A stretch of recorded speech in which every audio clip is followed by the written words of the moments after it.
Hey y'all, I'm Tori and welcome to the Ebony Expats podcast, where we're going to explore the journey and stories of different travelers and expats out here killing it, doing their thing abroad, and living their best lives, y'all. All right, so before we get started, I just wanted to pop in and say thank you so much for being here. And I wanted to share that this episode is special to me. In this interview, I am speaking with Erick Prince, and I met Erick in the very first few months of me moving to Thailand. And Erick has really been able to see me come into Thailand, move abroad from the first time from Texas, which we are both from Texas. And we also both went to the University of Texas at Austin. So me coming over here and really just trying to find a community and build my own community, Erick has been able to see a lot of that, and we speak a lot about that in this episode, as well as so many other different topics. So I hope you enjoy it, and if you have any questions for me or Erick, hit us up on Instagram. All right, let's get into it. All right, so this is Erick Prince Erick, and I've been knowing Erick for 2.5 years, which is crazy. Can't believe I swear I thought it was longer. It feels longer because I've been doing a whole lot of shit. That's the problem. Like, it's just non-stop. So let's talk about that today. A, trust in the process, because really that's all I've been doing. Like, when I look back at it, I'm like, I really just wanted 3 black friends. You know that, right? Like, I always just wanted 3 black friends. There was like holy shit, I didn't even know this was like a thing for you. Like, 1, 2, 3 black friends? Literally. It was literally always like, I'm going to move to Bangkok. I need to find like 3 black friends. Why 3? I don't know. That was such a number. It is a random number. It's a random number, and it was just like... Why not 2? So it would have been 3, so whenever you guys vote on something to do, it always gets solved. If you got 3, it makes it 4. It could be 2 versus 2. I don't want to think about that. I don't want to think about all that. I just knew I wanted 3 black friends who lived overseas and was going to, like, understand and be able to resonate. Mm-hmm. And I got here, and I was like, hundreds of damn people that we... That's because... No. Don't play it off like it just happened. You created a community. Right. And black people showed up. Like, literally created a black people community. Of course you got a bunch of black friends. See, me, I literally have 3 black friends because I don't fuck with black people. Yeah, that is so damn true. She be like, hey, come to this. There's going to be black people there. Nope. That's literally the conversation. Every damn time you be like, I think I'm going to come to the black people event. Like the black people event. I go with the Negroes. I might go and see what they talking about. I be like, well, bye. Because we do be having some little bits. Like, and the community is actually really strong. And I am just, like, so grateful. Like, when I sit back and think about it, like, not everyone can actually just be persistent. It's not like I was, like, getting anything from it. Now I look back and I know that, like, my personality just kind of aligned with my purpose.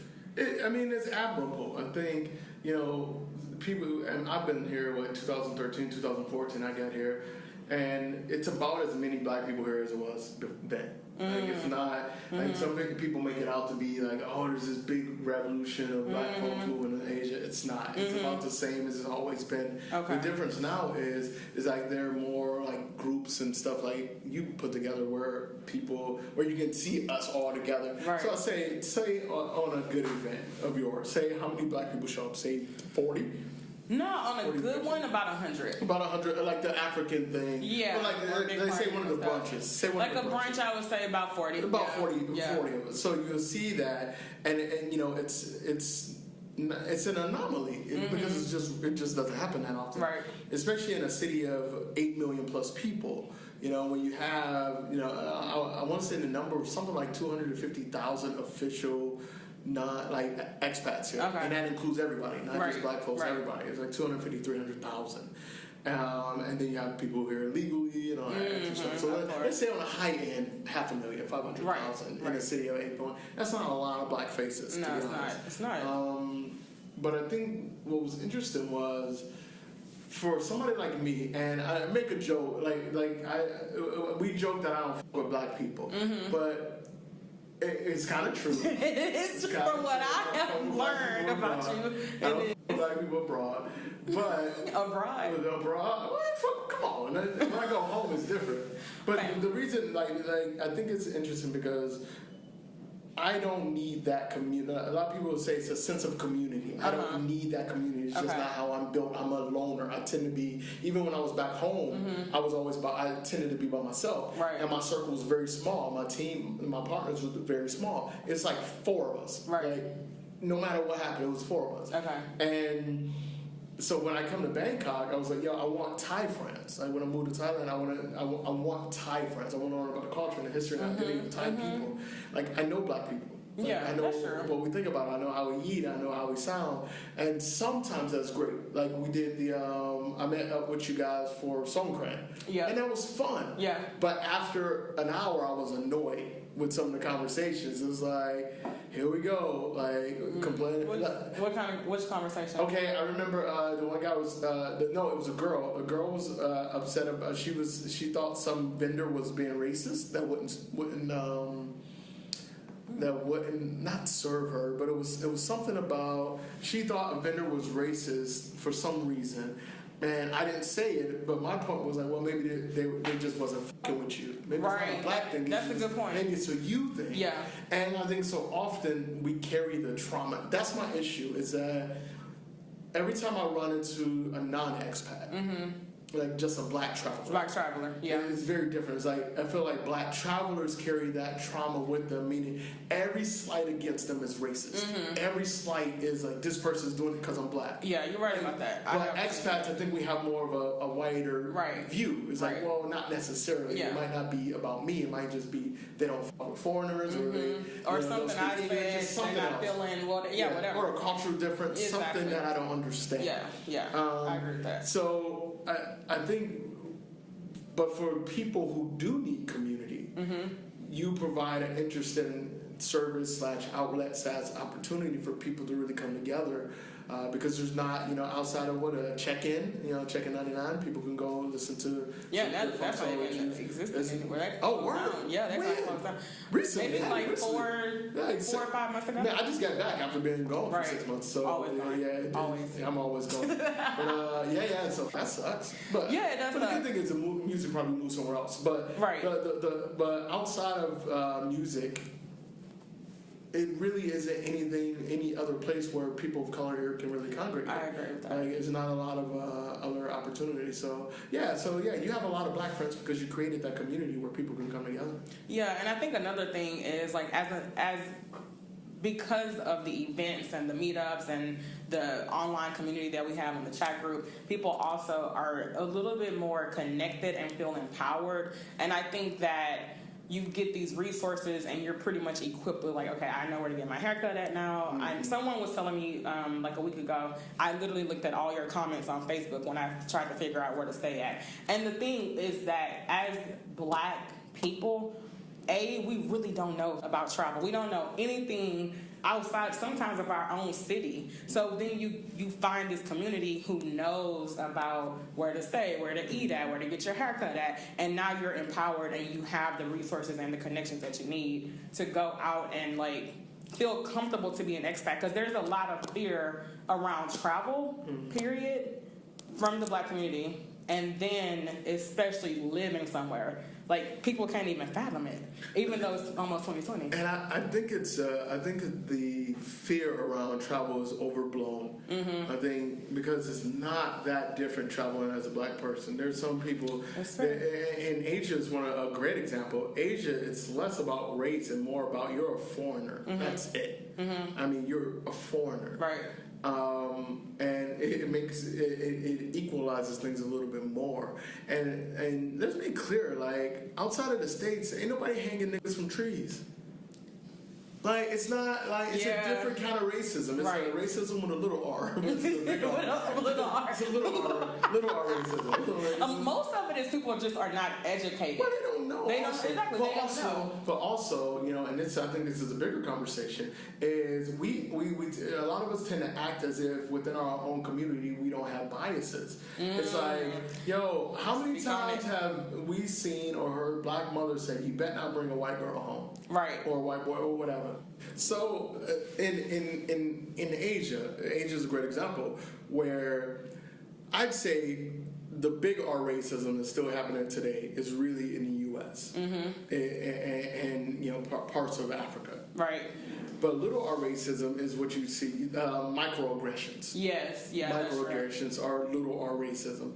In Thailand, yeah, okay, Thai women, they'll fuck you, but they ain't taking you home to meet your parents. No, definitely. You know, it's like, all right, but you know, you do have brothers and sisters out here who are married to Thai women and men. You know, yeah, or Korean or Filipinos. So it's not like when people come from the States, like initially it's easy because you're in that tourist bubble. It's very easy to get a misconstrued view of the locals, right? Because those around tourism, they're usually English speaking, and some will try to hustle you. So if you run into one of those hustlers, you get that perception of them as, oh, Thai people are trying to hustle you, trying to play you. You got to live here. Right. You got to commute, and you have to make friends and interact and understand the levels of bias here when it comes to race. You know, it's not much better for Indians here. No, it's not. Not at all. It's not much better for Koreans here. It's not much. Yes, I didn't know about they're foreigners. Koreans. They're foreigners. Yeah. Now, although a lot of aspects of Korean culture has been embraced, like the whole K-pop thing and the skin whitening thing, yes, you're still a foreigner. That's amazing. Here, being a foreigner goes well beyond race here. Right. It's a foreigner. It's the same in Japan. You're a foreigner. But and even besides all that, it's like, we should start traveling more anyway. Yeah, just because at the end of the day, it's an opportunity for us. It's an opportunity just for us to learn, for us to explore, and for us to teach other cultures about us. So you can't complain. It is frustrating when people say, you know, in Asia they have a very bigoted view of black folk. Like, well, how many black folk are in Asia? Like, how many of us are coming to Asia? Like, everybody's so quick to go to Europe. Everybody want to go to Paris and shit. I know. But how many people are really going to Northern Africa, coming out to Asia? Like, that's true. I would say a vast majority of the people of color in Asia are working here, not coming here for a holiday. They're working here with expats. Most people of color I run into are expats. Either they're expats here or they're expats in Asian country close, or maybe the Middle East. Okay. You get a lot of brothers and sisters who are in like places like Qatar or the UAE who fly in, or Kuwait. Right. A lot of brothers out there working in Kuwait fly in, you know, come here for a holiday for a week and then go back. Right. But not a lot who are actually back still living in the States or Canada or London who come here. Like, yeah, I'm gonna go on holiday in Thailand. Like, but at one point they were saying that Thailand is the new Miami because people started like traveling here a lot, like a lot of black people. I've seen that in conversations a lot around travel. Thailand is the new Miami, and when you think about it, a lot of black people do travel here because it's cheap. We have beautiful islands. That's true. Bangkok is like New York, so you get the city side and then you go up to the mountains and you can go to a beautiful island. A resort. It's nice. It's nice. I support it. But so let's switch the conversation to the fact that we need to start traveling, for opportunity, for us to explore, for us to learn, but also because you could die tomorrow. Like, you could literally, we both could like walk out right now and get hit by a damn bus. Or lightning. Right, because it'd probably be more likely a bus in this city, man. This city dangerous. And the motorbikes, because I take a motorbike. I took a motorbike Did you see a video? Did you see the video I posted on Instagram when I was on the back of a motorbike? Yo, this was 2 days ago. I'm on a motorbike and I'm stuck in traffic. I'm like trying to get there. Right. And the person I was meeting, I was just doing a video for her, like to show her that, yo, I'm stuck in traffic. So we're in traffic, and all of a sudden we're on the sidewalk. And I'm dying laughing. Like, we're on the sidewalk. Right. Ladies like, oh, sorry. Like, 30 seconds. And people are like, and I'm like, I'm not driving, guys. It's not me. Yeah, I know. You're just like, I'm just on the damn back of this damn I'm just on the back of it. But you know what? They know how to maneuver them damn bikes. Everybody always like, why don't you drive in Bangkok? I was like, have you ridden a motorbike here? Like, goddamn. It's crazy.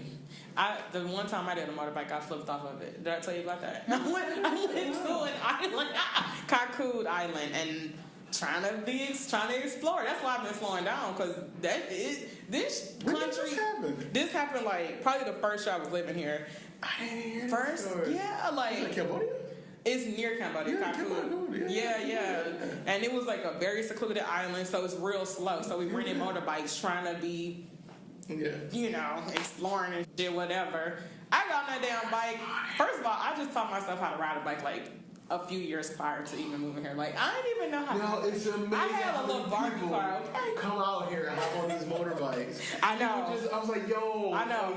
Y'all, like, why, if you don't ride a motorbike or at least a bicycle at home, why do you think you can get on a bike here, a 250cc bike? You right. Just whipping it. You right. You don't know the roads. I did not.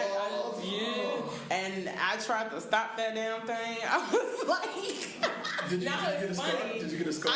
I was so up. Like, I had a big bruise that was on my thigh. My toes, because I was trying to stop the bike. My feet got, but no, really, seriously. Yeah. So by the time that I actually did stop it, it stopped hard, and my body kept going. I'm not even lying. Like, I was in the grass. The soy dogs came running and shit. I was like, hold on, don't come for me though. I was like, I'm good.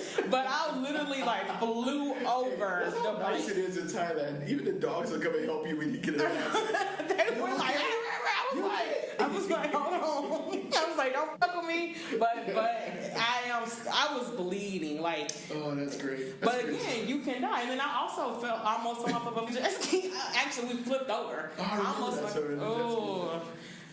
Anyway, we could literally die tomorrow. Yeah. You know, we were talking earlier, and probably people always ask me why I'm so happy all the time. Like, it really bothers people. People get really pissed that I'm happy all the time. I think they don't understand because the world is not happy. I ended up breaking up with a girl because I was so happy all the time. She was like, I don't understand. She's like, I don't, like, it was crazy to me. It was such a bizarre thing. And I think the reason I'm so happy is, like, I was in the military for 10.5 years. And a lot of my friends didn't make it back. And the way I navigate through life is that we're, like, I don't know if people really realize how close they've been to death so many times. Right. And just, you know, a person decided to turn left instead of right. Right. Or, you know, something that was supposed to spark didn't spark the way it was. Or somebody actually caught something that they were going to drop off this scaffolding on your head. Like, it's like how precious and temporary life is. How pretty much any carnivore on the planet can kill us. Literally. If we don't have a weapon. Right. Like, how lucky we are. Like, the most minute disease could destroy us. You know, and we've been lucky enough to develop vaccines for. Right. Right. And how many stupid people we put in power with the ability to fucking destroy it. Exactly. So we could be gone. People operate as if we're immortal. Like, there's always going to be tomorrow. And it's an arrogance thing. We're very arrogant. We're a very arrogant species. And we believe that tomorrow is going to come. You know, like a hyena eats when it can. Because it doesn't know what's going to happen tomorrow. Like, that's it. Like, if that opportunity presents itself, you got to go after it. So that's how I operate. If you see opportunity, something you want to do, you have to navigate towards that. Because tomorrow's not promised. That's true. Now, I say that with a little asterisk. You have to prepare. Right. Actually prepare that you're going to live. I mean, I hope I live to be 90. And I'm preparing for that possibility. But I also operate in the reality that I might not have it tomorrow. So I'm going to just enjoy today as I can, you know. Yeah, that's good. And when we're building stuff, you really just have to trust that, like, that process is going to get you where you're trying to go. Yeah. And I think that's a lot of times what people are losing. Is like, people are impatient. Oh, that's so true. Oh, that's so true. People are impatient. And you know what I've been running into a lot lately? People who want to come to me. People are impatient. Yeah. People coming to me for like these short game the hacks. Things. Yeah. Oh, we have a hack culture. That's what we have. And I'd say in the last 10 to 15 years, we've developed this hack culture. Everything's about the hack. Everything's about the hustle. And so few people develop long-term strategies, like long-term brands. And I hate brand, the word, because everybody's a brand now. Right. You have people who don't understand the concept of mastery anymore. So the reason I love Asia so much, and the reason I come back to Asia so often for work, is that they understand mastery here. they are perfectly comfortable with being a sushi chef for 50, 60 years. We hop from one thing to another constantly. We don't master it anymore. And everybody's like, oh, the U.S. economy is falling apart and millennials. And I'm like, no, because we don't cultivate a culture of mastery anymore. We don't teach people how to do shit anymore. Everything's about the next hack and how can I sell this company and move on to the next one. Right. Like it was the dot-com boom that changed the way we think. That's true. That's very true. It was quick and easy money. And nobody learned anything from the crisis of 2008. Nobody learned a thing then because that was the very example of, okay, this is the flip side of that dot-com boom. Yeah, okay, you might sell your company for $500 million, but you also might lose everything, including your home. But people keep looking at the Amazons of the world, or the Facebooks, or the MySpaces. Everybody's a startup. Like, yo, man, the reason I've been doing this since 2012 is because I've never chased the easy money. I was like, look, I'm a great photographer. I'm a great storyteller. Yeah. And these are skills that I consistently cultivate. I try to get better at. I get new gear. I learn new techniques. I talk to people who are in these industries. Right. When I go to conferences, when I speak at conferences, I was just speaking in London, and I was speaking about how to stand out in a crowded industry. And I've given the same talk twice before, but specifically for bloggers. But this one in London, which is for anybody, any creator, any influencer. And one of the main points I was making was like, look, you have to, it's crazy that the new hack is being authentic. That's what the hack is now. It is. You're literally right. The only thing that you can do now is just stand out for you. And people love that. And people have always loved it. That's true. People have always, but I think people are realizing, like, it's not just throw a website up and say A, B, C, D, E, and F and the same as everybody else saying. It's like, that is not going to, like, there's so many things out here that people can go, like, it's not just like put a commercial up and now you're in front of everybody. Everyone has, like, this access to whatever at their fingertips. So unless you're relevant, unless you're being authentic, unless they can resonate with you, you are not, like, a part of the conversation.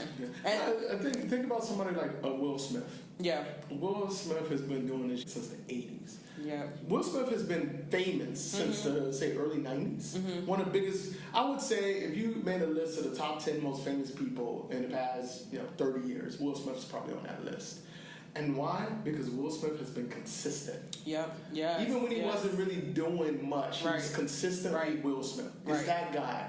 And he's likable. People just like him because he's always been that guy. Yeah. Like, if you take Will Smith now and it's Will Smith from 20 years ago, it's the same guy, just a little bit older. Yeah. And that's so true. I think when you look at people like, I don't know, I'd say Tom Cruise. Tom Cruise is a good example, who I think is still also a really big star, is he tried to shift a lot. Like, he tried to change and do this and do a little bit of that, and it was like, it works, but not quite. Right. And it's like people want to like you. They want to be a friend. They'll take advice from somebody that they like. It's like, as soon as, like, for example, Donald Trump could come up with a cure for cancer tomorrow. Right. And nobody will listen. That's most true. People. Exactly. Like, who else will come up with that? And I think it's a matter of being authentic and likable. No, the funny thing about Donald Trump, I think he is authentic. That's true. I think that's one thing about that mother, is he's authentically him.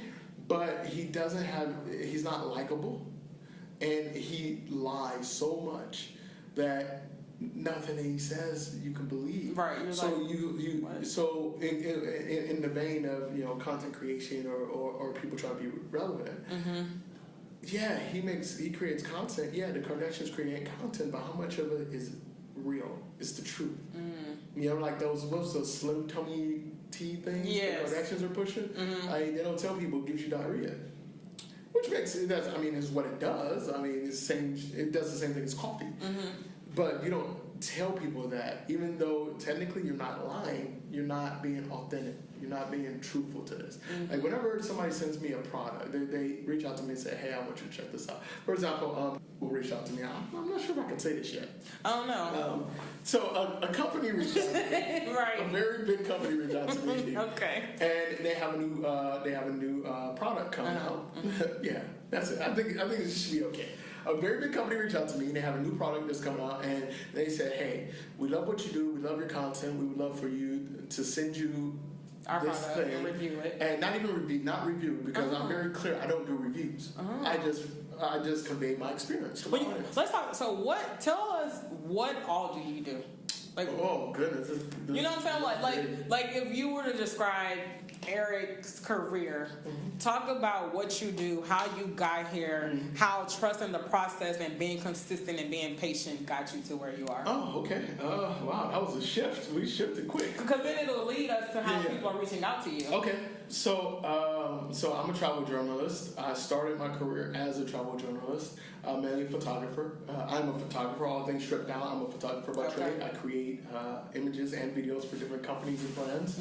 I also own a digital marketing firm. So we do mainly luxury hotels, restaurants, tour companies. We create their branding strategy. We do influencer marketing campaigns, different things like that. And then I have a small little investment group that I run where we invest in stocks and companies and business. Oh, that's new. I didn't know about that. Yeah, most people don't. Yeah, I don't like people in my pockets. Right, but I say, yeah. But I've always had, my uncle taught me, my uncle who's a pimp, always taught me I have 3 streams of income that don't touch each other. So that's what I do for a living. I'd say most of my income now comes from my digital marketing, but my passion is still content creation. I love shooting. I love photo, video, stuff like that, storytelling. And so that's who I am, MinorityNomad.com. Cool. Okay, so then you started that how long ago? 2012. Oh, okay. 2012. For some reason I thought it was before that. Okay, so you started in 2012. Well, like 2008 was kind of, well, I've been a photographer since I was 13. So I had that business set. But Minority Nomad came to life in 2012. Okay. And I started like traveling the world and kind of pushing this whole black travel thing. Like, people talk about the black travel movement. I was there long before that even had a name. I create every single black travel group on the internet. Wow. I'm way ahead of them. Right. But it's, me, Onika, Onika the Traveler, Ernest White III, my brother, Greg Gross from I'm Black and I Travel. Like, everybody else, like, most people now, they are, like, our nephews and nieces now. Right. And I think that's good, though. And it's so interesting because when I look at the travel space, the black travel space, especially black creators coming up, I can already see the mistakes that people are making. And like what? Chasing the dollar.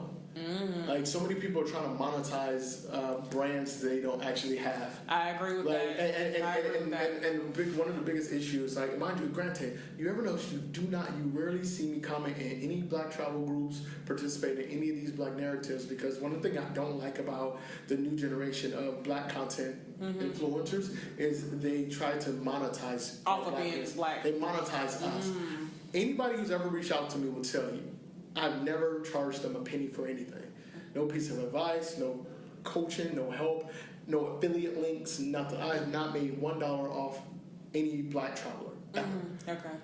And the reason is because I started Minority Nomad to help us. That's his purpose for existing, is to help people of color. Men, women, kids, friends, family. Right. I can't tell you how much time I've given to our community.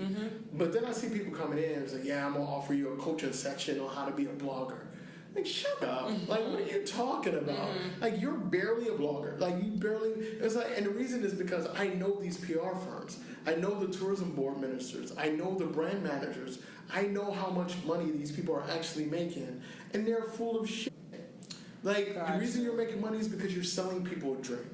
Like, there's, I don't want to say names, but there are two black travel creatives who are actually not entirely full of shit, who are selling courses, who aren't full of shit. I'm like, okay. Yeah, because there is a level of like, for example, you've been doing this since 2012. You know what's going on, like you just said. You see certain mistakes. Like, you could technically have a course that is helping black creators, black travel creators, and that would be okay. It would be authentic. Yeah, but there are so many who are out there. They started a blog 2 years ago, and now they're trying to teach people how to blog. And I was like, what are you doing? But and I think this is where our passion for community fucks us. Because I'll give you a great example. Black travel movement. Mm-hmm. The whole controversy about the tour. You heard about I saw that. Yep. The whole he was ripping people off. Yeah. It's because black folks, we want community so much that we're willing to give our people the benefit of the doubt.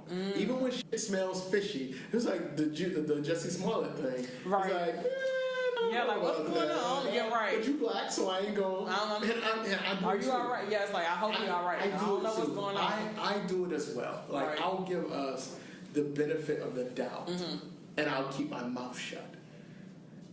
And because I don't want to hate, I don't want to be dismissing us. But we have a problem where we trust, like they say, not all skin folk are kinfolk. Yes, right? that is very true, though. That is the thing, and that's true. Some people be taking advantage of our blackness. Right? They take advantage of our community, and I see it, and I'm like, oh yeah, you trying to hustle us, you trying to play us, but you just trying to get tagged on because you know that we have because we'll ride. Yeah. Because if you come out with something, one quick product that somebody posted about a product, these in-ear buds that translate any language into English, whatever. And they're selling this as like, oh, this black-owned tech firm, it's created this thing. It was like, no, they didn't. They didn't create that technology. I know for a fact they didn't.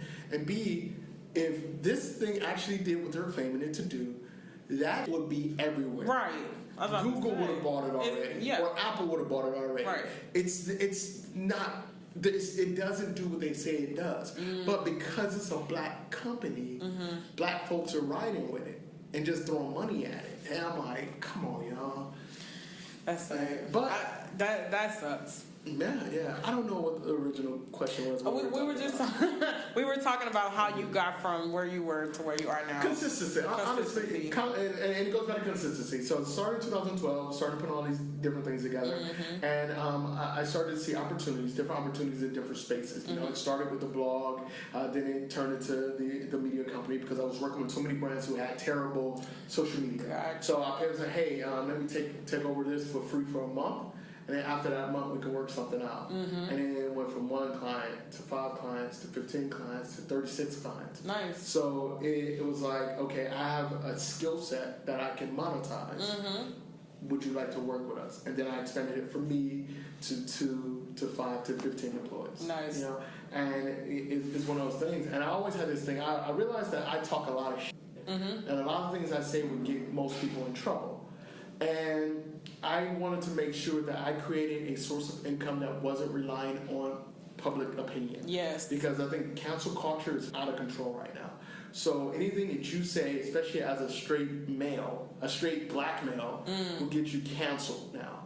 So I wanted to make sure that I had enough money or access to that money where they can't touch it. Minority Nomad is vulnerable. It is.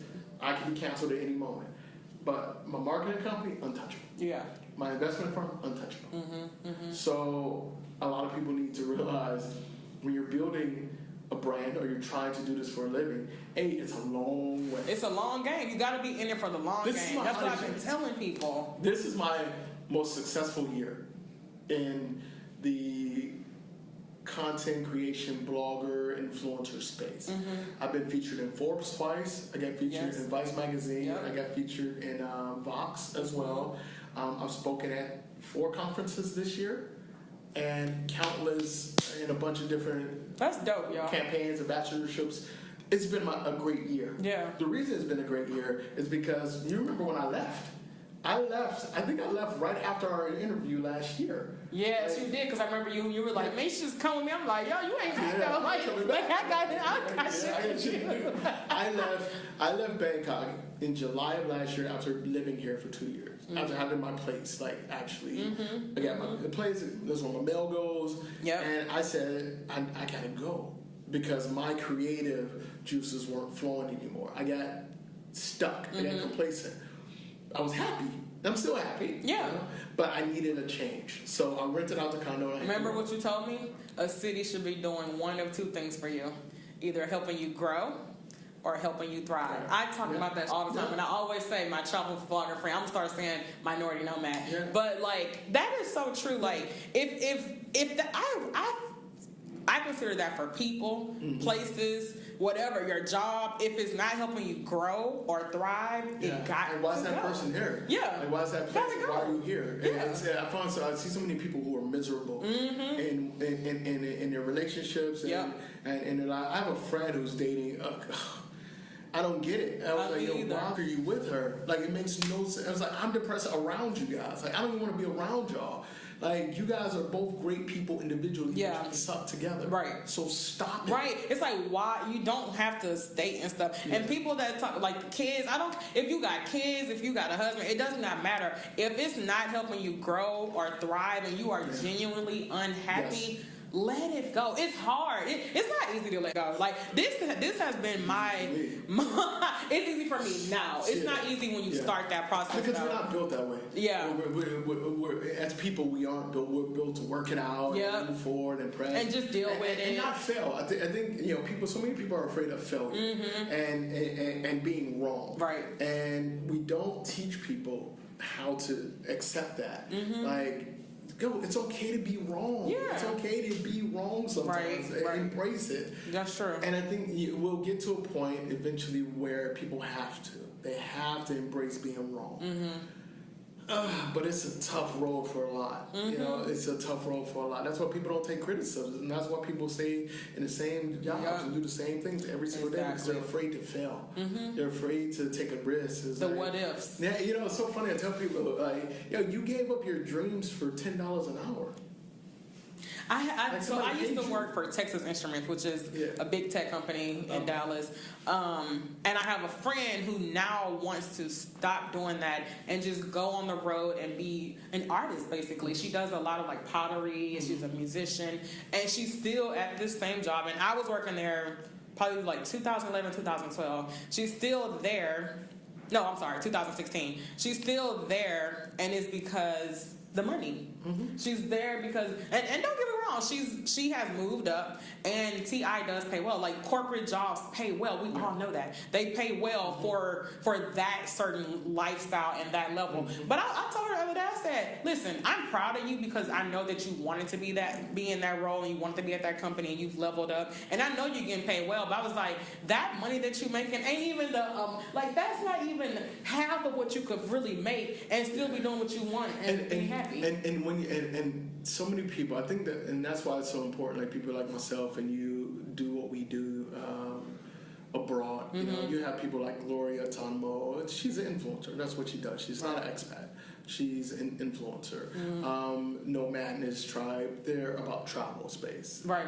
Like, they're not like us. They're not abroad doing it. It's a very different conversation to be had. I agree with and I think so few people of color document our lives outside of the U.S. and thrive and live very well here. And we don't have these conversations. And that's why I like to feature, like, you and Sabrina on the channel. People love the interview because it's so rare to see that. Somebody who's not a YouTuber, who doesn't have their own channel, just talking about living overseas. And we live in life and happy. Yeah. It was like, when I go to the States, I was there for a month in July, and it was the most depressing shit ever. And then as soon as I got back to Europe, I was like, I can breathe again. Because you feel it. And I think people who are there 24/7 don't even see it anymore. They don't because it becomes survival. Yeah. It's not about, enjoying life. It's about surviving now. Out here, we enjoy life. Yeah. Right? But out there, back home, people are just trying to survive it. Because everybody's angry. Everything's negative. Yes. Like, at any given moment, somebody might shoot you. Right. Like, just and people are blaming situations on outside factors and not really taking control of their life. I think the difference is that when you move overseas or when you decide to even move to another state, you have decided in that moment, I'm going to go against the grain. I'm taking control of my life. I'm taking back, like, this is my destiny. Like, I get to control what happens. I don't think people realize every decision that we make is up to us, and based on how we make that decision, it determines the outcome. In the end, I blame myself for everything. I do too. But I don't give a damn what it is. Every failure, every success, I blame myself for it. Same. It's me. Yep. And when you put it in that perspective, it gives you the worldview. Or the opportunity to adjust and shift and figure out, okay, what did I do right? What did I do wrong? Now, of course, there can be situations where there are outside forces at play. But how do you deal with those outside forces? How do you interact with those outside forces? How do you adjust? How do you make those things work in your favor? It was so funny. It was like I was talking to somebody about being black, and they asked me, like, do I ever feel weird or have I ever known, like, that I got a job because I was black? And I'm like, yeah, I get a lot of jobs because I'm black. Oh, definitely. I love this whole, hey, look at us, we're diversity thing. I'm like, ooh, I'll take your money. I have said sometimes I do feel like it's almost like it comes with a privilege of being, like, there's a black privilege. Like, people need to start talking about, there is a black privilege. I don't give a damn what nobody say. There's a black privilege. Our community. It's a black privilege. I ain't gonna what am I doing? I'm doing Ebony Expats. Black expats. We're doing a hide out here. And I think it's, you get an opportunity because of the color of your skin. Just like white folks have been doing it forever. Exactly. Just like women do it sometimes. And we need to own that. And I'm okay with that. However, my skin color might get me in the door, but my skill is what's going to keep me there. Yeah. It's going to be what gets me more work from this company. That's true. Or more opportunities. That's true. Had I gone to my first speaking gig, my first conference, and I was just a buffoon up there, they would have never asked me back. No. And it turned into several other projects afterwards, opportunities after that. I think it's like Omo and Yolanda, they run a site called Dip Your Toes In. Amazing. They're doing very well for themselves now, and I think they're going to blow up really soon. Nice. But it's because they create some of the best travel content. Not just black travel content, but just some of the best travel content that's just going up on the internet right now. And they're blowing away all their contemporaries, black and white. Sure, they get opportunities because they're black, but they keep those opportunities because they're excellent. Right. And I think that's the difference. So many people are looking for hacks, and they're not learning proper composition in photography. They're not learning how to expose a video. They're not learning how to be a better storyteller. They're not learning how to code a little bit. How to communicate, how to connect with people. How to talk, how to interact. Like, people don't know how to do, because they're not trying. Right. They're not looking for people outside of these wealthy. It's like, oh, I want to be a blogger when I grow up. Yeah, but a blogger's just like, what do you want to do? Do you want to do photo? Do you want to do video? Do you want to write? And if you want to be a writer, how about you go talk to writers? Right. Not other bloggers. Go talk to writers. If you want to be a photographer, go talk to photographers. But the problem is that so many people are not willing to put in the work. And they feel like after you graduate from high school, after you graduate from college, learning's done. I'm finished. I should be able to get a job and do my work. No, hell especially now where cameras are, for example, photography. I'm a photographer by trade. It's easier now than ever to be a photographer. To get people to see your work is easier now than ever. And it's harder now than ever to get people to pay you. So you have to find creative ways to be a photographer, to be a professional photographer. Right. So I think, if I can, give anybody any advice to do what I do, or to just to be a creative, or to be a creative, is not only just be authentic, but strive to be the best at your thing as possible. Not just, I'm dope, I create content, I got followers. No. Master your craft. Right. And once you master your craft, I'll give you that Stephen A. Smith, or ESPN. He's now the highest paid sportscaster of all time. Okay. Not because he's black, because he's great at what he does. Right. He's entertaining to watch. He's intelligent. He's put in the work to master his craft. I think Shannon Sharp he's coming right up behind him. Right. Like, he's studied. He's an ex-NFL tight end who now talks about every single sport there is. I don't know sports like that, but you know who? Do you know Megan Thee Stallion? Yeah, of course. Yeah. Hot girl, so.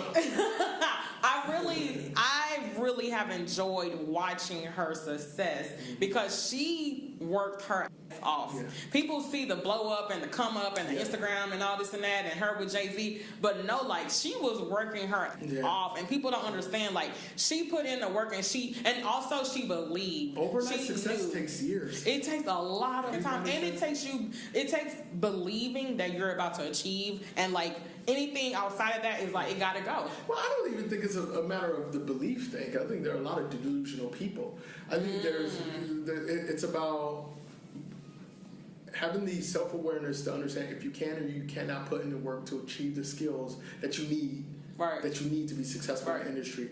Every single industry, there's a pinnacle. I know damn well I will never be as good as LeBron James in basketball. Exactly. I won't. I have the self-awareness to know that. Right. Not only because I'm way shorter than he is, and just physically it'll be difficult for me to physically compete with him. But he also has 25, 30, 35 years of training in that thing. Training. That's his life. Exactly. So I think about that a lot, actually. It's like, but can I make a mark? I might be able to get myself good enough to be a D1 player. I'm good enough to be a D1 player. Okay. Is that what I want to spend the rest of my life trying to do? Self-awareness. What do you want to be when you grow up? Do I have the passion for that thing? Exactly. But I asked myself, it was funny, we were sitting there having coffee and somebody messaged me like, you should write a book, please write a book. And it's something I get like weekly. People ask me all the time if I'm going to write a book, because apparently everybody writes books now. And I'm like, I think maybe I have a compelling story to tell. Like maybe people would enjoy the story. Yeah. People like hearing me talk for some reason. But it's not something that I'm passionate about. It's not something I want to do. So it wouldn't be fun for me. Right. Now, if it was a photo book, I've been wanting to do that for years. I just haven't found the time to do it. But I think it's also really a matter of having that self-awareness about really who you are. And sometimes you need to find others who will give you that raw truth. Like, if everybody around you agrees with you, you probably need new friends. I agree with that. It's like, if you never have arguments with your friends or nobody ever calls you out, And I also feel like friends have a responsibility to be real, to tell you when you're wrong. Friends. If you ain't telling me real shit, if I feel like I can't tell you real shit, or every time I'm telling you something and you can't handle it, or now it's causing friction, we not meant to be friends, because you're not ready, and I'm on a different frequency as far as like how I see friendships, how I see relationships, how we should show up as people. Well, I think it's very serious. I take friendship very seriously. It's a personal thing to me. I take friendship more seriously than family, because I had no choice in picking. That's fair. But friendships, that's a decision. Like, if I allow you, my time is my biggest currency. My time is so valuable. Like, not only monetary, but just personally. It's like, I'm gonna die. That's how my brain works. Right. And when you waste my time, you waste my life. Exactly. And come on, now. If I'm spending my time trying to help you, and you're like, man, out of here. I'm like, all right, cool. Like, I know where you fit into this friend diagram. Yep. Like, there are levels. Yeah, there are levels of friendship for me. It was like, you're not the I tell you just going home with me, give me advice, I do the same for you friendship. No. You're that let's get turned up friend. I'm like, okay, cool. And that's okay, because you need those. But then there's also those friends you put in a space like, I would start a business with this guy or girl because I've seen their work ethic. I've seen what they have done. It's like, okay, I will rob with this person. But then there's also those friends I'll throw those hands for. Like, that is true. He's in LA, he needs me. Let me get on a plane. Exactly. Take care of that, Any moment. What's up? There's levels to this, and I think it's very important to surround yourself with those levels of people. But you also have to find those people who care enough about you to be honest. There's a difference between people who are assholes and people who are just trying to help you. Right. It's like, I've seen a lot of people who's like, I'm just keeping it real. No, you're being a bitch. That's fair. That's fair. You're just being an asshole. And a lot of people conflate those two things. It's like they're not the same thing. And when somebody is, when it's not a show, but it's not a bunch of people, they're not doing it on social media, they're not doing it in front of your other friends, but it's just you two one-on-one having these conversations. Like, you're lazy, and you need to step it up. It's because they want to help you be better. And it's like, this is what you can do. This is how you can do it. I go through it all the time. Like, it's like when I go to the gym, somebody's complaining about being out of shape. I'm like, all right, come to the gym with me. I'm at the gym from 7 to 9 a.m. every morning. Let's go. And 6:45 rolls, where you at? Oh, man, I'm sick. Oh, you're full of shit. Like, you ain't really about this. So don't ask me again. And it's like, you just have to be brutally honest with yourself, and I think a lot of people also can't do that because it hurts. It's so hard. It's so hard. It is not looking at yourself. Like, there've been so many times when and my life motto is, look, you have to work today for what you want tomorrow, and if you did not work yesterday, you can't complain today. And it's like, so many people are like, oh man, I can't believe it. Like, why she got that Benz? Why that? I'm like, well, okay, cool. Well, what'd you do yesterday? Like, what did you do yesterday to get that Benz today? Right. Like, of course, you're not going to just get it like No. that. But what did you do to get to that? And so few people, it was like, oh, well, it was my rest day. Yeah, okay, that's why you ain't got no whip. Exactly. Put the damn work in. Put the work in. Yeah. I'm telling you, people are not putting the work in, and they ready to be handed shit. People come to me all the time with these ideas. I'm like, oh, Tori, have you thought about doing this type of event? Have you thought about this? Ooh, we should do this. We should have a conference. We should have a award show. Of course we should. Like, ideas are going, like, I can grab an idea from every damn where. Like, everybody has $1 million idea, but most people don't have $1 million execution. No, they do not. Everybody wants to be 1%, but they do not put in that 1%. No, they're not. And that's the crazy thing to me. It's like people could talk about the 1%ers, like, oh, we need more, we should have more. Fuck the 1%. Did you put in the work? Because that shit is now somebody like somebody like Donald Trump, for example. Trump's a good example. He inherited a lot of his work. Right. I look at somebody like, say, Damon John or Mark Cuban. Yeah. Like guys who grew up like I did. Like I was like, oh, okay. These guys put in the real work. Well, President Obama is another example. That's President true. Obama, Yeah. He worked very hard. Yeah. It was like, are you working? Sacrifices Are you too. sacrificing? People are not ready to make actual sacrifices. No. We are not ready to make sacrifices. Like, oh my God. Yo, I just sent my sister, man, I love her, but I sent her a link to Secret Flying, the Facebook group. There's flights round trip from LA. She lives in LA, $357 for Christmas. Round trip. Oh, I don't know. To Bangkok? To Bangkok. Whoa. $357. I sent her one a couple weeks ago, which was like $457 from LAX to Bangkok round trip.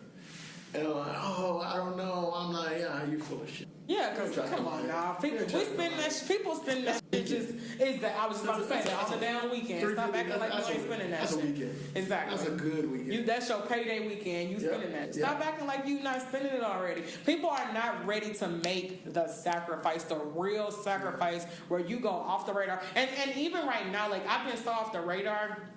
People don't even know. People have no idea, like they see Tori like having fun and shit. Yeah. People don't know. The work, yeah. They do. Like I am literally working. I would say, man, I don't even know. Like over 12 hours a day, and this is me. I go into work.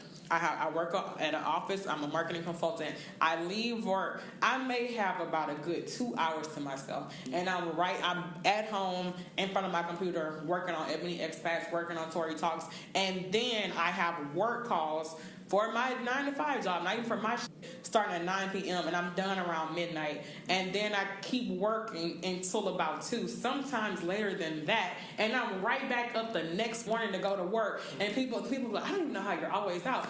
Because I'm dedicated and I'm making sacrifices. And like, I want this and I'm not giving up anytime soon. And I understand the level of consistency and the work that I'm putting in. Like, it's crazy. Like, I go to bed at 11. I go to bed at 11 p.m.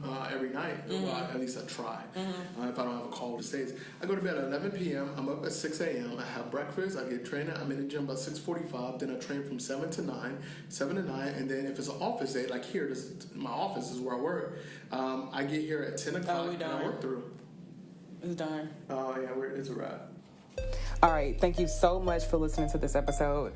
I hope that you enjoyed it. I hope that you got a lot of value from it. And I hope that you hit us up if you have any questions, any comments, any thoughts that you want to just keep talking about. Hit us up on Instagram at Ebony Expats. You can hit up me or Erick on Instagram as well. And if you are interested in moving abroad, coming to Thailand, we would love to see you.